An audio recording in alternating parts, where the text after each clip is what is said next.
कुछ डॉक्टर्स और कुछ डायग्नोस्टिक सेंटर के बीच में चल रहा है और ये एक इनफॉर्मल अरेंजमेंट बन चुका है। आपको ट्रीट करने के लिए नहीं, आपको रेफर करने के लिए सिर्फ डॉक्टर की जेब में 3,000 रुपए डाला जाता है। सेट कमीशन रेट है, डेडिकेटेड एजेंट है, एक पैरेलल इंसेंटिव इकोनॉमी है सर। सोफिस्टिकेटेड भाषा में इसे डॉक्टर का रेफरल कमीशन और डायग्नोस्टिक सेंटर के खातों में इसे मार्केटिंग एक्सपेंस के तौर पे लिखा जाता है।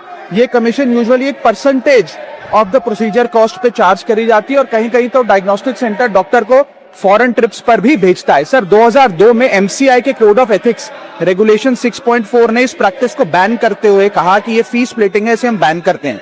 2023 में नेशनल मेडिकल कमीशन ने रजिस्टर्ड मेडिकल प्रैक्टिशनर रेगुलेशन 2023 ने इसे स्पेसिफिकली बैन किया, रेफरल कमीशन कहते हुए, और 1 से 3 महीने की सस्पेंशन तक लगा दी। और ग्रॉस वायलेशन में इस पे चीटिंग, कंस्पिरेसी और कंज्यूमर प्रोटेक्शन की धाराएं भी लग सकती हैं। सर ये जो कॉस्ट का बर्डन है, कट मनी का बर्डन, ये डायग्नोस्टिक सेंटर बियर नहीं करता, ये पेशेंट के इनवॉइस में, उसके बिल में बेक इन करके लगा दिया जाता है। Indian journal of medical ethics बताती है कि इससे मेडिकल बिल जो है, ट्रीटमेंट का बिल, वो 15 से 20% पेशेंट का कभी कभार बढ़ जाता है। सर इन्फ्लेटेड बिल भी प्रॉब्लम नहीं है, प्रॉब्लम ये है कि अननेसेसरी मेडिकल टेस्ट और ओवर रेफरल्स की एक प्रैक्टिस कहीं ना कहीं शुरू हो रही है। सर ये मांग जो है ये डॉक्टर्स के खिलाफ नहीं है, ये सिर्फ एक कट मनी रेफरल सिस्टम के खिलाफ है। हमारे देश के डॉक्टर्स को हम भगवान का दूसरा रूप मानते हैं।